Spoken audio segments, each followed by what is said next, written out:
بسم الله الرحمن الرحيم. ياسين والقرآن الحكيم إنك لمن المرسلين على صراط مستقيم. تنزيل العزيز الرحيم لتنذر قوما ما أنذر آباؤهم فهم غافلون. لقد حق القول على أكثرهم فهم لا يؤمنون. إنا جعلنا في أعناقهم أغلالا فهي إلى الأذقان فهم مقمحون. وجعلنا من بين أيديهم سدا ومن خلفهم سدا فأغشيناهم فهم لا يبصرون. وسواء عليهم أأنذرتهم أم لم تنذرهم لا يؤمنون. إنما تنذر من اتبع الذكر وخشي الرحمن بالغيب فبشره بمغفرة وأجر كريم. إنا نحن نحيي الموتى ونكتب ما قدموا وآثارهم وكل شيء أحصيناه في إمام مبين. واضرب لهم مثلا أصحاب القرية إذ جاءها المرسلون إذ أرسلنا إليهم 2 فكذبوهما فعززنا ب3 فقالوا إنا إليكم مرسلون. قالوا ما أنتم إلا بشر مثلنا وما أنزل الرحمن من شيء إن أنتم إلا تكذبون. قالوا ربنا يعلم إنا إليكم لمرسلون وما علينا إلا البلاغ المبين. قالوا إنا تطيرنا بكم لئن لم تنتهوا لنرجمنكم وليمسنكم منا عذاب أليم. قالوا طائركم معكم أئن ذكرتم بل أنتم قوم مسرفون. وجاء من أقصى المدينة رجل يسعى قال يا قوم اتبعوا المرسلين اتبعوا من لا يسألكم أجرا وهم مهتدون. وما لي لا أعبد الذي فطرني وإليه ترجعون. أأتخذ من دونه آلهة إن يردني الرحمن بضر لا تغن عني شفاعتهم شيئا ولا ينقذون. إني إذا لفي ضلال مبين. إني آمنت بربكم فاسمعون. قيل ادخل الجنة قال يا ليت قومي يعلمون بما غفر لي ربي وجعلني من المكرمين. وما أنزلنا على قومه من بعده من جند من السماء وما كنا منزلين. إن كانت إلا صيحة واحدة فإذا هم خامدون. يا حسرة على العباد ما يأتيهم من رسول إلا كانوا به يستهزئون. ألم يروا كم أهلكنا قبلهم من القرون أنهم إليهم لا يرجعون. وإن كل لما جميع لدينا محضرون. وآية لهم الأرض الميتة أحييناها وأخرجنا منها حبا فمنه يأكلون وجعلنا فيها جنات من نخيل وأعناب وفجرنا فيها من العيون ليأكلوا من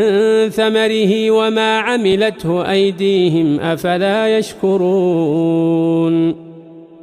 سبحان الذي خلق الأزواج كلها مما تنبت الأرض ومن أنفسهم ومما لا يعلمون وآية لهم الليل نسلخ منه النهار فإذا هم مظلمون والشمس تجري لمستقر لها ذلك تقدير العزيز العليم والقمر قدرناه منازل حتى عاد كالعرجون القديم لا الشمس ينبغي لها أن تدرك القمر ولا الليل سابق النهار وكل في فلك يسبحون وآية لهم أنا حملنا ذريتهم في الفلك المشحون وخلقنا لهم من مثله ما يركبون وإن نشأ نغرقهم فلا صريخ لهم ولا هم ينقذون إلا رحمة منا ومتاعا إلى حين وإذا قيل لهم اتقوا ما بين أيديكم وما خلفكم لعلكم ترحمون وما تأتيهم من آية من آيات ربهم إلا كانوا عنها معرضين وإذا قيل لهم أنفقوا مما رزقكم الله قال الذين كفروا للذين آمنوا أنطعم من لو يشاء الله أطعمه إن أنتم إلا في ضلال مبين ويقولون متى هذا الوعد إن كنتم صادقين ما ينظرون إلا صيحة واحدة تأخذهم وهم يخصمون فلا يستطيعون توصية ولا إلى أهلهم يرجعون ونفخ في الصور فإذا هم من الأجداث إلى ربهم ينسلون قالوا يا ويلنا من بعثنا من مرقدنا هذا ما وعد الرحمن وصدق المرسلون إن كانت إلا صيحة واحدة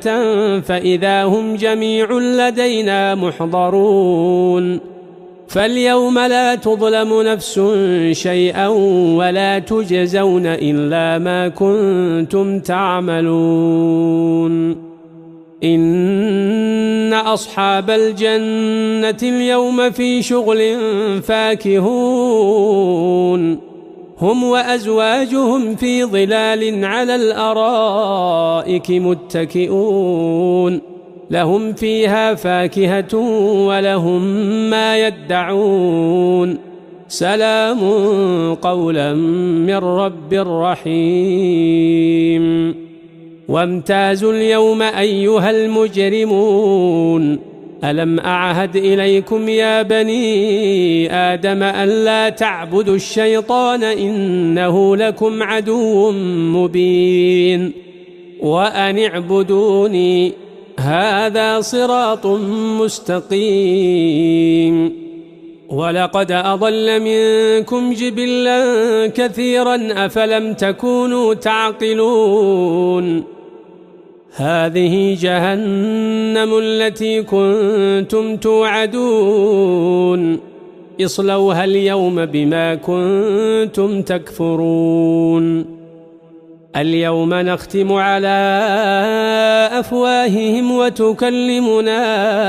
أيديهم وتشهد أرجلهم بما كانوا يكسبون ولو نشاء لطمسنا على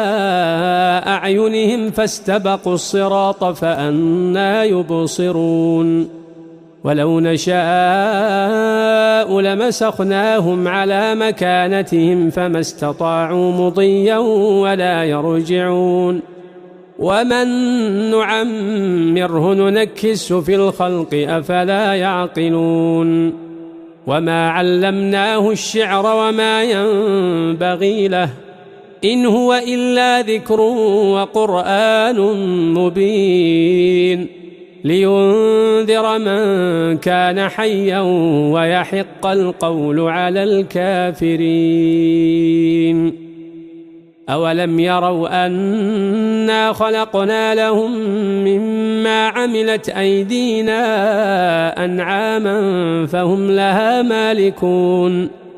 وذللناها لهم فمنها ركوبهم ومنها يأكلون ولهم فيها منافع ومشارب أفلا يشكرون واتخذوا من دون الله آلهة لعلهم ينصرون لا يستطيعون نصرهم وهم لهم جند محضرون فلا يحزنك قولهم إنا نعلم ما يسرون وما يعلنون أولم ير الإنسان أنا خلقناه من نطفة فإذا هو خصيم مبين وضرب لنا مثلا ونسي خلقه قال من يحيي العظام وهي رميم قل يحييها الذي أنشأها أول مرة وهو بكل خلق عليم الذي جعل لكم من الشجر الأخضر نارا فإذا أنتم منه توقدون أوليس الذي خلق السماوات والأرض بقادر على أن يخلق مثلهم بلى وهو الخلاق العليم إنما أمره إذا أراد شيئا أن يقول له كن فيكون فسبحان الذي بيده ملكوت كل شيء وإليه ترجعون بسم الله الرحمن الرحيم الرحمن علم القرآن خلق الإنسان علمه البيان الشمس والقمر بحسبان والنجم والشجر يسجدان والسماء رفعها ووضع الميزان ألا تطغوا في الميزان وأقيموا الوزن بالقسط ولا تخسروا الميزان والأرض وضعها للأنام فيها فاكهة والنخل ذات الأكمام والحب ذو العصف والريحان فبأي آلاء ربكما تكذبان خلق الإنسان من صلصال كالفخار وخلق الجان من مارج من نار فبأي آلاء ربكما تكذبان رب المشرقين ورب المغربين فبأي آلاء ربكما تكذبان مرج البحرين يلتقيان بينهما برزخ لا يبغيان فبأي آلاء ربكما تكذبان يخرج منهما اللؤلؤ والمرجان فبأي آلاء ربكما تكذبان وله الجوار المنشآت في البحر كالأعلام فبأي آلاء ربكما تكذبان كل من عليها فان ويبقى وجه ربك ذو الجلال والإكرام فبأي آلاء ربكما تكذبان يسأله من في السماوات والأرض كل يوم هو في شأن فبأي آلاء ربكما تكذبان سنفرغ لكم أيها الثقلان فبأي آلاء ربكما تكذبان يا معشر الجن والإنس إن استطعتم أن تنفذوا من أقطار السماوات والأرض فانفذوا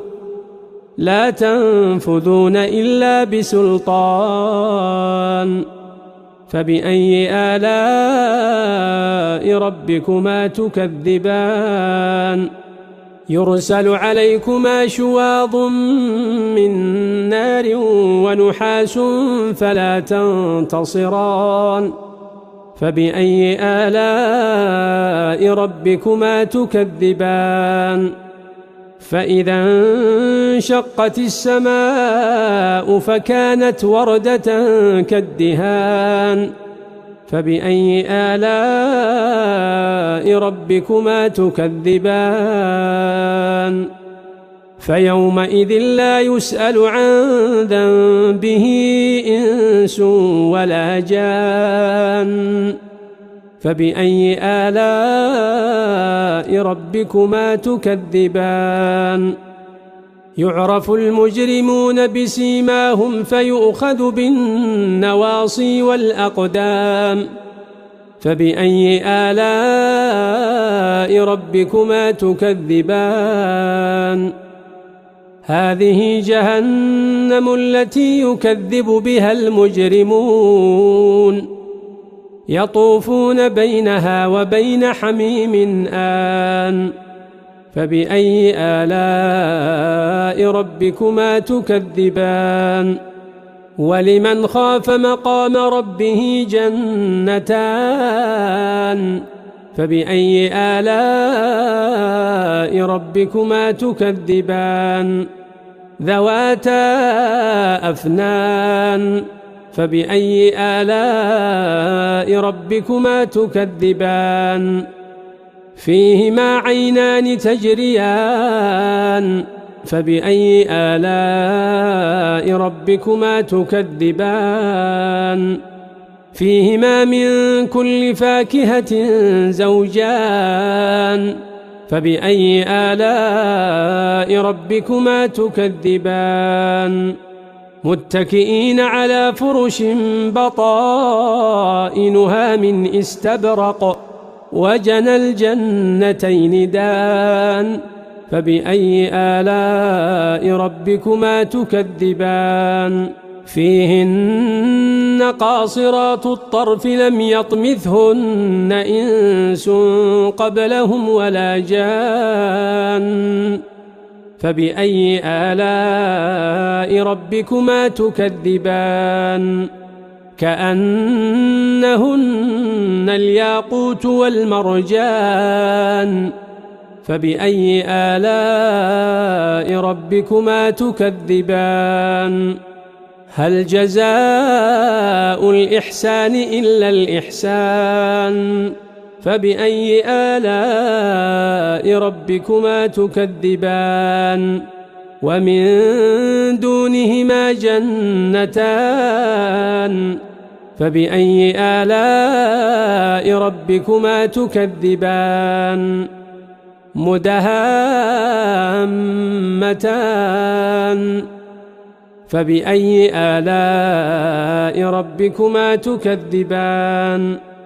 فيهما عينان نضاختان فبأي آلاء ربكما تكذبان فيهما فاكهة ونخل ورمان فبأي آلاء ربكما تكذبان فيهن خيرات حسان فبأي آلاء ربكما تكذبان حور مقصورات في الخيام فبأي آلاء ربكما تكذبان لم يطمثهن إنس قبلهم ولا جان فبأي آلاء ربكما تكذبان متكئين على رفرف خضر وعبقري حسان فبأي آلاء ربكما تكذبان تبارك اسم ربك ذي الجلال والإكرام بسم الله الرحمن الرحيم إذا وقعت الواقعة ليس لوقعتها كاذبة خافضة رافعة إذا رجت الأرض رجا وبست الجبال بسا فكانت هباء منبثا وكنتم أزواجا ثلاثة فأصحاب الميمنة ما أصحاب الميمنة وأصحاب المشأمة ما أصحاب المشأمة والسابقون السابقون أولئك المقربون في جنات النعيم ثلة من الأولين وقليل من الآخرين على سرر موضونة متكئين عليها متقابلين يطوف عليهم ولدان مخلدون بأكواب وأباريق وكأس من معين لا يصدعون عنها ولا ينزفون وفاكهة مما يتخيرون ولحم طير مما يشتهون وحور عين كأمثال اللؤلؤ المكنون جزاء بما كانوا يعملون لا يسمعون فيها لغوا ولا تأثيما إلا قيلا سلاما سلاما وأصحاب اليمين ما أصحاب اليمين في سدر مخضود وطلح منضود وظل ممدود وماء مسكوب وفاكهة كثيرة لا مقطوعة ولا ممنوعة وفرش مرفوعة إنا أنشأناهن إنشاء فجعلناهن أبكارا عربا أترابا لأصحاب اليمين ثلة من الأولين وثلة من الآخرين وأصحاب الشمال ما أصحاب الشمال في سموم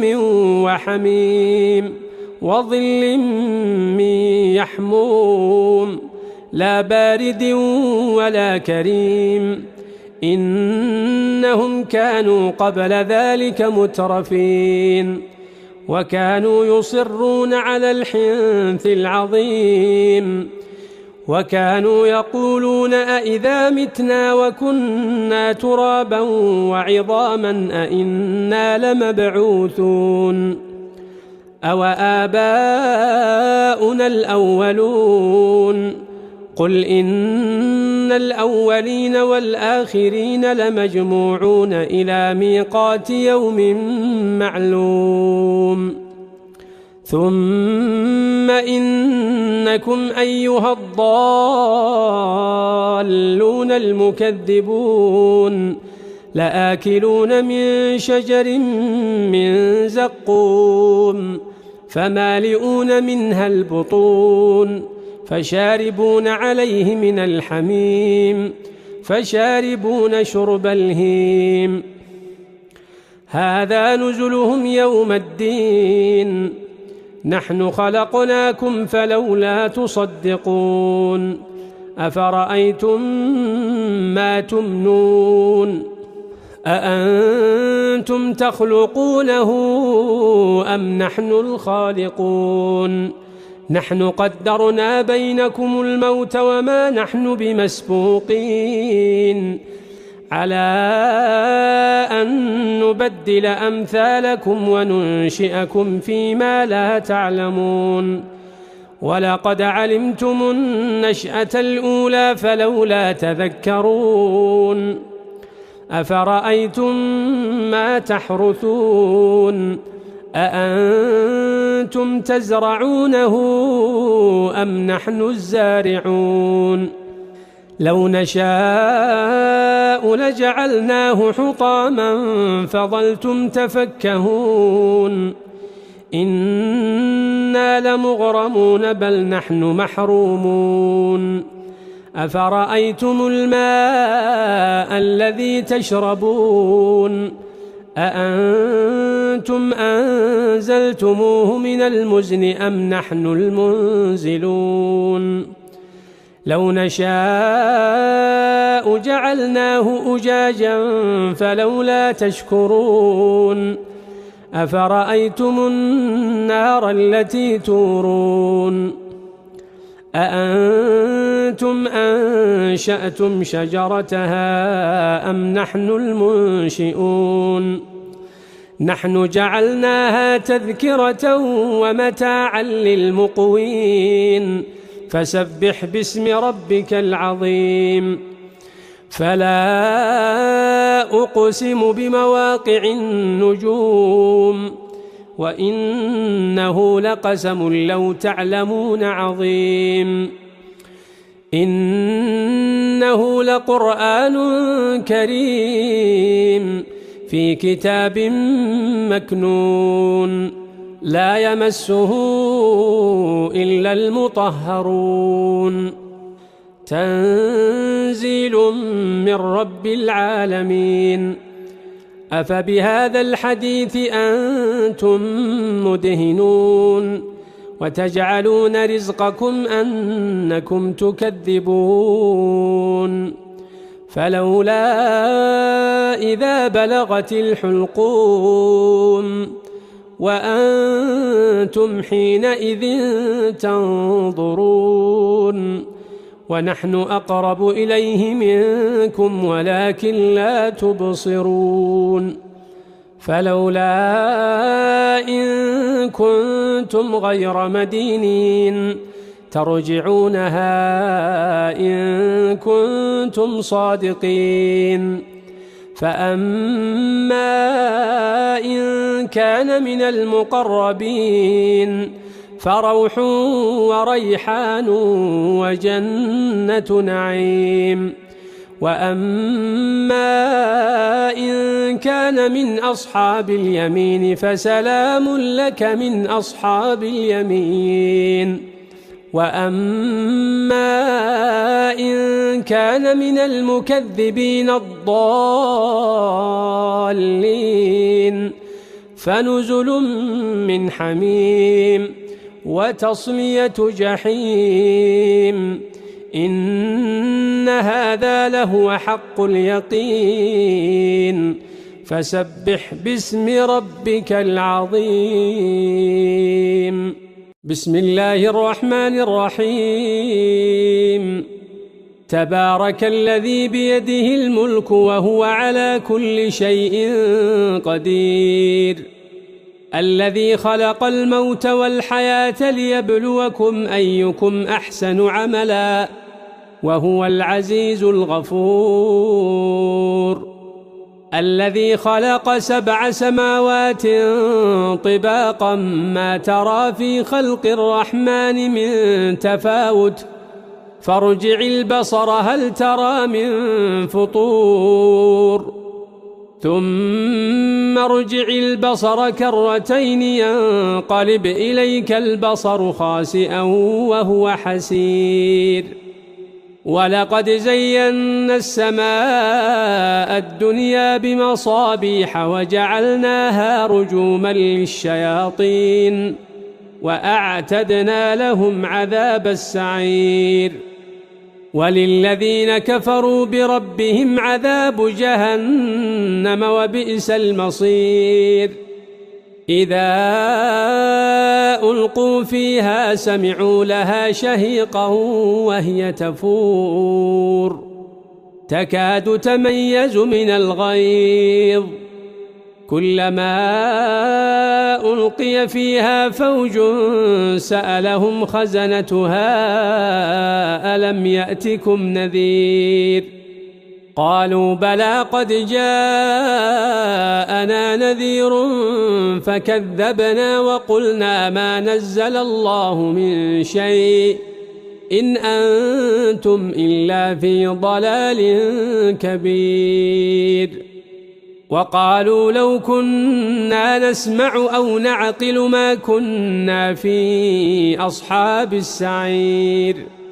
فاعترفوا بذنبهم فسحقا لأصحاب السعير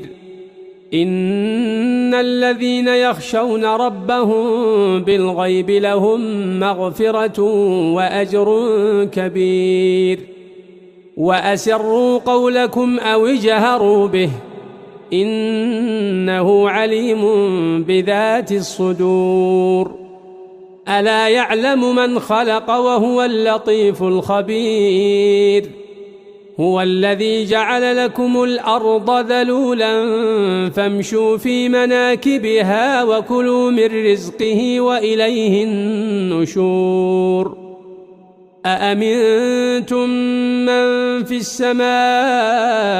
أن يخسف بكم الأرض فإذا هي تمور أم أمنتم من في السماء أن يرسل عليكم حاصبا فستعلمون كيف نذير ولقد كذب الذين من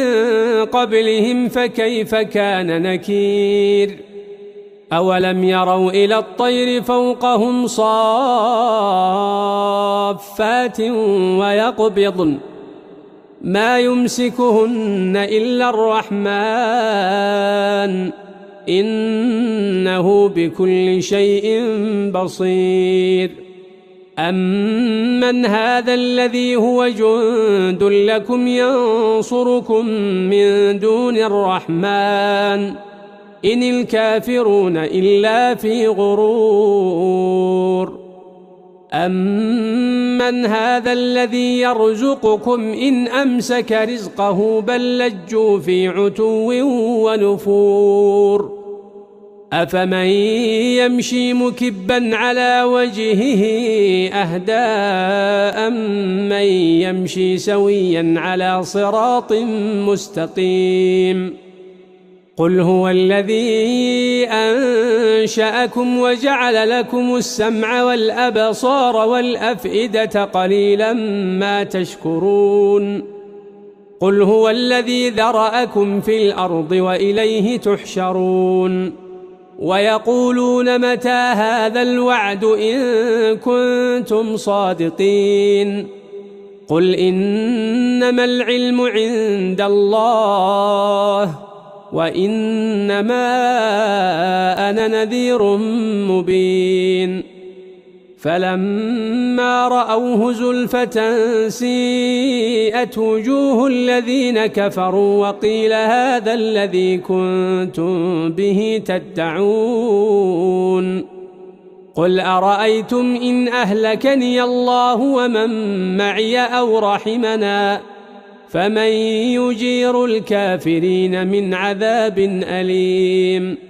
قل هو الرحمن آمنا به وعليه توكلنا فستعلمون من هو في ضلال مبين قل أرأيتم إن أصبح ماؤكم غورا فمن يأتيكم بماء معين